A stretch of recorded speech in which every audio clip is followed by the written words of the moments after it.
Lecture faites-vous de cette actualité chaude, on va le dire. Le président national du MRC, le professeur Moïse Kamto, qui vient de terminer un mandat de 5 ans, vient d'être reconduit.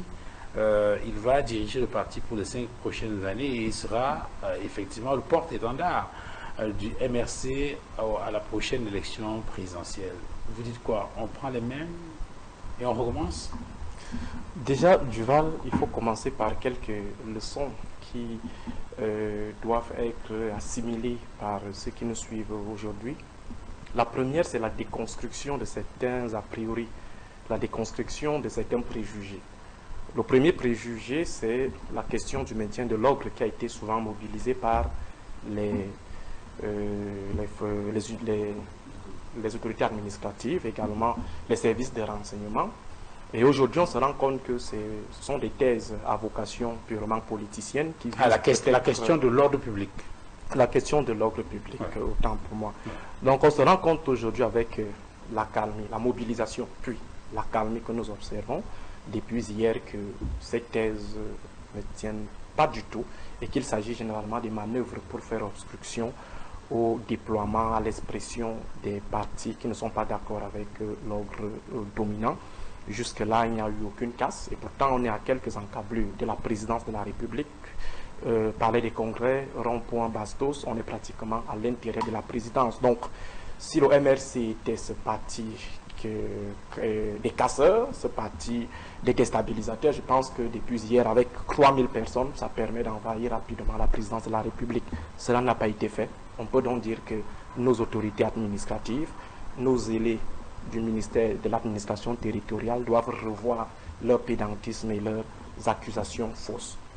Deuxième préjugé à déconstruire, c'est la capacité mobilisatrice du mouvement pour la renaissance du Cameroun. Parce que jusque-là, on a toujours pensé que c'était d'abord une affaire ethnique, l'affaire des Bahamas, l'affaire des Bamileke, je ne sais pas trop. Aujourd'hui, on se rend compte que ce sont des Camerounais qui se sont déplacés des 10 coins du Cameroun, donc des 10 régions du Cameroun. On a vu les images, elles sont d'ailleurs disponibles sur les réseaux sociaux. On va se rendre compte que les nationalités sociologiques ne sont pas celles qui ont été toujours assignées au MRC. Il s'agit bel et bien des Camerounais.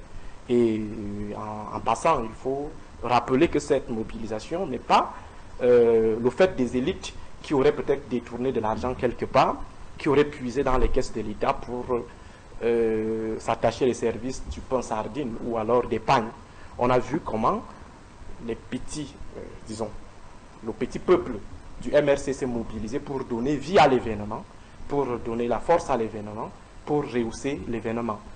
Il y a des militants qui avaient un peu plus que les autres, qui ont financé les pagnes, qui ont offert les pagnes, qui ont offert l'hébergement. Je l'ai suivi sur les réseaux sociaux, c'est-à-dire des militants qui résident à Yaoundé, qui proposaient aux autres leur maison pour venir dormir, contrairement à ce qu'on voit ailleurs, par exemple au Rassemblement démocratique du peuple camerounais. Et cela interroge davantage les thèses de la dépolitisation des masses ou du non-engagement des masses, du désintérêt. On se rend compte que les Camerounais peuvent effectivement s'engager en politique, mettre leurs moyens en jeu, ne pas attendre qu'on vienne les activer. On se rend compte qu'il y a des Camerounais qui ont également le courage de braver un bon nombre de préjugés, un bon nombre de peurs, parce que Dieu seul sait ce qui a été souvent administré aux différents rassemblements du mouvement pour la renaissance du Cameroun. Je pense que beaucoup allaient renoncer à arriver à Yaoundé, sachant que ça peut capoter à n'importe quel moment, parce qu'avec l'ordre dominant, ça peut virer à une thèse de la déstabilisation sans toutefois qu'on passe par une transition. Et maintenant, ce que nous avons retenu comme au-delà des préjugés, ce que nous avons retenu, c'est que le mouvement pour la renaissance du Cameroun est la deuxième force politique au Cameroun. Du côté de l'opposition, c'est la principale force de l'opposition. C'est incontesté, c'est incontestable, au regard des mobilisations qu'on a eu à consommer ici venant. Il y a justement un débat là-dessus. avec certains politiques qui estiment que on doit faire ce classement en tenant compte de la représentation des partis politiques dans les institutions. Vous savez, le jeu politique ou le champ politique ne se limite pas au jeu institutionnel ou dans les institutions. Disons, les arènes institutionnelles ne sont pas les seuls lieux d'expression de la politique ou les seuls lieux du rapport de force politique. Le rapport de force politique peut se jouer en dehors des arènes institutionnelles. Et je pense que les arènes institutionnelles ne sont que l'expression du rapport de force des arènes non institutionnelles. Parce que l'institutionnel, c'est juste pour formaliser, pour donner vie à la légalité de ce qui est en train de se passer dans les lieux non institutionnels. Donc ça veut dire que si vous n'avez pas déjà cette assise territoriale, si vous n'avez pas cette assise populaire, vous ne serez pas dans des institutions. Pourquoi le MRC n'est pas dans les institutions? Est-ce que le MRC n'est pas dans les institutions parce qu'il a été incapable de pouvoir battre qui que ce soit dans ce champ institutionnel? C'est juste parce qu'il y a eu abstention, il y a eu renoncement. C'est comme Ganou peut se décider de ne pas batailler contre Aristide Mono. Est-ce que ça veut dire que Aristide Mono est devenu plus fort qu'un Ganou? Il a décidé de ne pas batailler.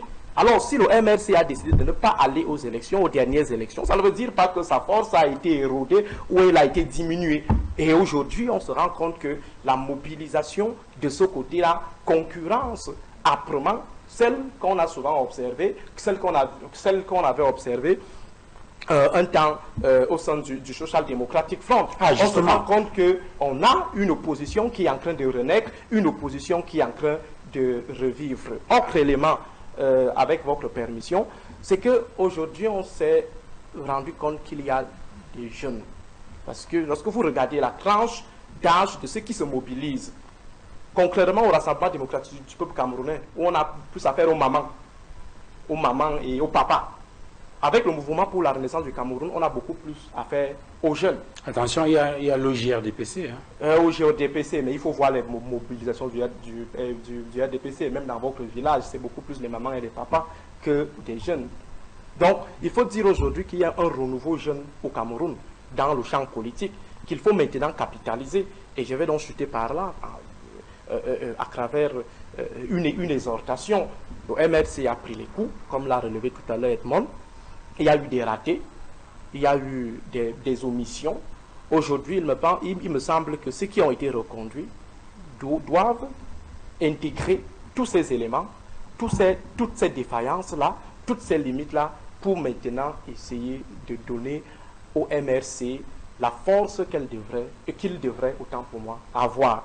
Ça veut dire qu'il faut travailler sur l'implantation territoriale du parti. Ça demande beaucoup d'investissement, mais il faut qu'on soit capable de retrouver le MRC, une permanence à Kousseri, une permanence à Mokolo, une permanence à Mora, une permanence à Maroua, par exemple.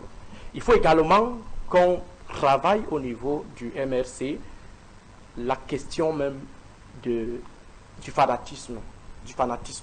Parce qu'on se rend compte que il y a ceux qui confondent activisme politique et militantisme politique.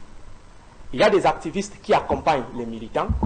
Il y a les militants qui pensent le devenir de la nation au cas où on leur donne le pouvoir.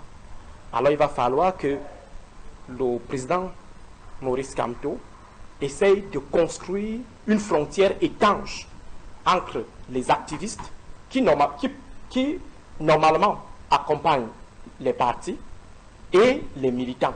Parce que si on continue de maintenir cette confusion, il y aura des actes des activistes qui seront rapidement considérés par les pourfendeurs du MRC comme des actes du MRC.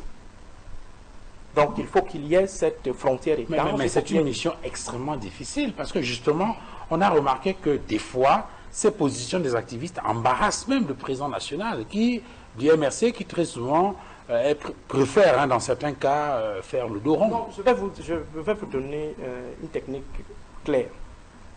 Ceux qui sont cadres du mouvement pour la renaissance du Cameroun, ceux qui sont porte-parole du mouvement pour la renaissance du Cameroun, devraient éviter au mieux toute accointance avec les activités qui sont organisées par les activistes, même si ces activités sont en faveur du MRC. Ça permettra de ne plus donner la force aux pourfendeurs de faire sciemment cette confusion entre les activistes et les militants du MRC.